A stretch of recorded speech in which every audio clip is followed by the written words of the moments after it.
എവിടെ പോയി? എവിടെ ആയിരുന്നു ഇതുവരെ? ഞാൻ തിയേറ്ററിലായിരുന്നു. പോകാം. സിനിമ കാണാൻ കണ്ട സമയം ഓപ്പറേഷൻ തിയേറ്ററിലായിരുന്നു. എന്നാ അത് പറയണ്ടേ? ആ, വന്ന കാര്യം പറയണം. ഞാൻ ശിവദാസൻ ഇങ്ങ് കൊണ്ടുവന്നു. അത് കണ്ടപ്പോൾ മനസ്സിലായി. ഇന്നു മുതൽ അവൻ ഇവിടെ നിന്ന് ഡോക്ടർ ജോൺ തുടങ്ങട്ടെ. ഹൗസ് സർജൻസി കംപ്ലീറ്റ് ചെയ്ത് വന്നിട്ട് 1.5 മാസമായില്ലേ? എന്തുകൊണ്ട് ഇതുവരെ ഇങ്ങോട്ട് വന്നില്ല? You are A doctor. അവനെ കുറ്റം പറയണ്ട. അതെ, ഞാനാ പറഞ്ഞത് നല്ലൊരു ദിവസം നോക്കി ചേർന്നാ മതിയെന്ന്. അവന് വേണ്ടി കെട്ടിയതല്ലേ ഈ മുത്തങ്ങാക്കുഴി നഴ്സിംഗ് ഹോം. അവൻ ആദ്യമായി കാലെടുത്ത് കുത്തുന്നത് നല്ലൊരു ദിവസം നോക്കി വേണ്ടേ? അതെ കൃഷ്ണ, ഇന്ന് തിങ്കളാഴ്ച 7 മുതൽ 9 വരെ രാഹുകാലമാണ്. അതിനു മുമ്പേ ഒരു കത്തിയെടുത്ത് അവന്റെ കയ്യിൽ കൊടു. ആരെങ്കിലും വെട്ടുകയോ കീറുകയോ മുറിക്കുകയോ ചെയ്യട്ടെ.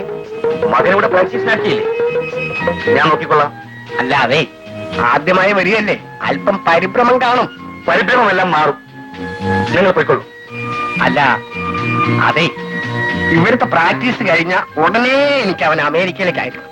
എന്നിട്ട് കുറെ ഡിഗ്രി എല്ലാം എടുത്ത് ഇന്ത്യയിലെ 1-ാം തരം ഡോക്ടറാക്കണം. അതാണ് എന്റെ ലക്ഷ്യം. അറിയാമല്ലോ.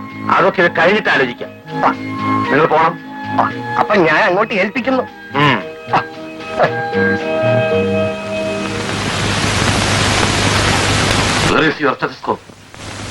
എടുക്കാൻ മറന്നു സാർ. ടെലസ്കോപ്പ് മറക്കുകയോ?